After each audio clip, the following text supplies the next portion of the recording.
Hey guys, it's Alec Torelli. Welcome back to the hand of the day. Yes, I'm wearing a scarf because I'm in that kind of mood.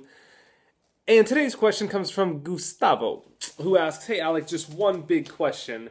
How do you manage the fear to succeed? I guess I'm just sabotaging myself. This is a big question, a great question. And it actually comes at a really ironic time because I just read an amazing book by the work of Brené Brown called The Gifts of Imperfection, who talks so much about this subject. And I highly encourage you to not only check out her book, Gifts of Imperfection, but also to listen to her TED Talks. She has a few TED Talks, and that kind of covers the subject of the book in detail. And if you like the TED Talks, start there because it's free and quick. Check out the book. It's great. They have some really good exercises in there to do for yourself as well.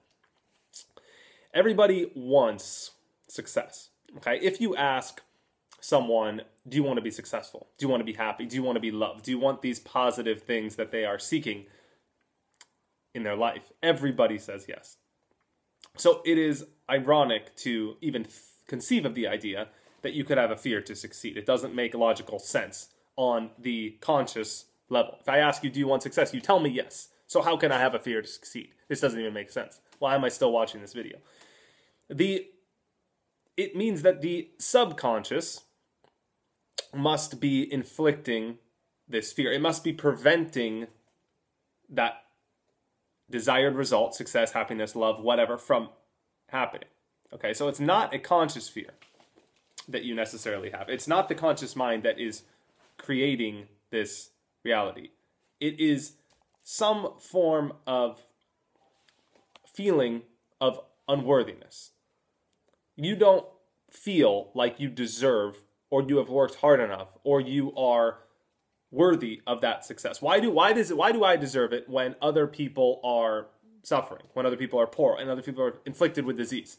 Maybe it is it's a form of limiting beliefs. Not feeling worthy is a form of limiting what you think about your own self.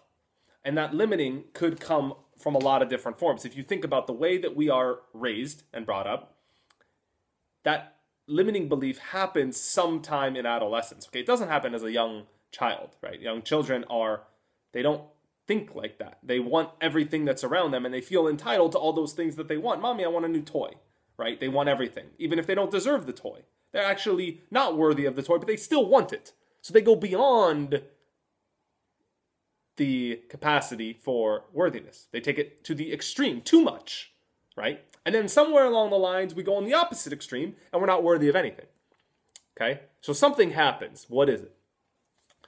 These form of limiting beliefs happen to us, where we now think we are not adequate. So they happen from different external forces around us that create this within ourselves. For example, school does this a lot. You see people around you that are better, that are more deserving perhaps, that work harder, that have things that you don't, and you want that, and you don't achieve what you perceive as success, and then you are not worthy of them. Perhaps it's a comparison. Okay, I'm not as good as her, I'm not as pretty as her.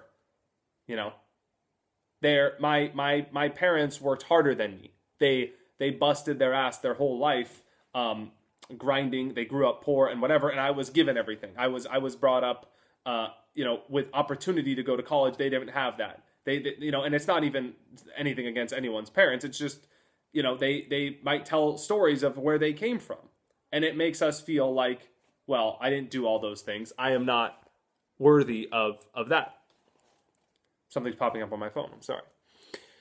So these forms of limiting beliefs eat away at us, and they prevent us from feeling worthy. Our social circle, perhaps, could be another one. What will others think if I become more successful than them? How will that affect my current reality? How will that affect the comfort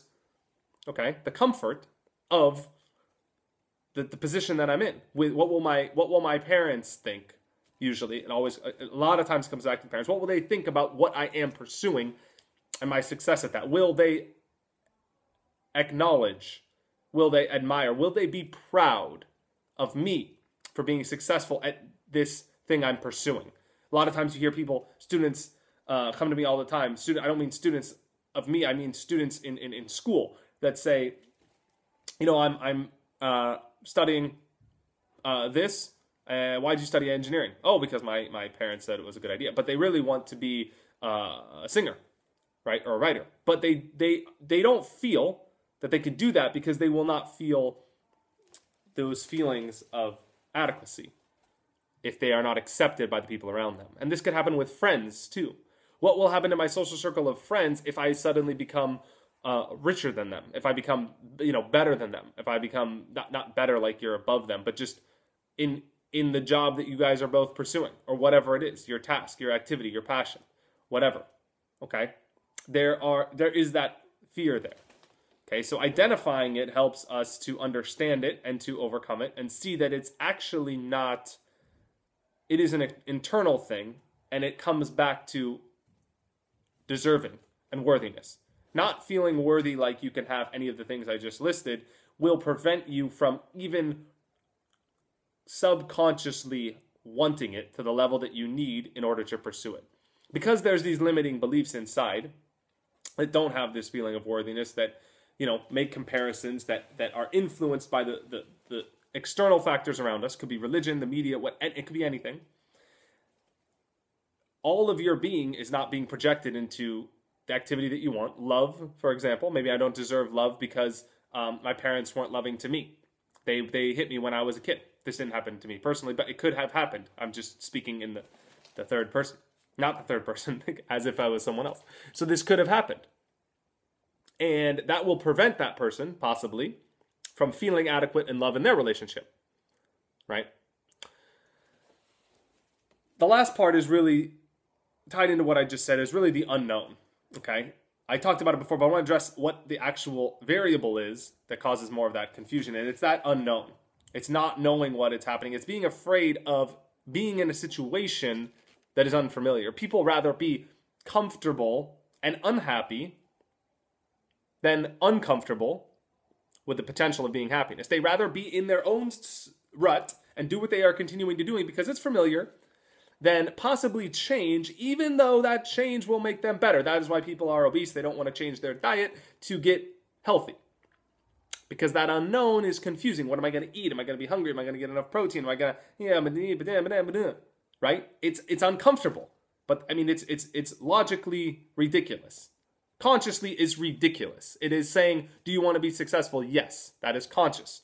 What is hindering those people is the unknown. It is unconscious. It is not something that you are tangibly telling yourself, which is why it's so hard to come to terms with this or even think that this could be a problem and affecting you.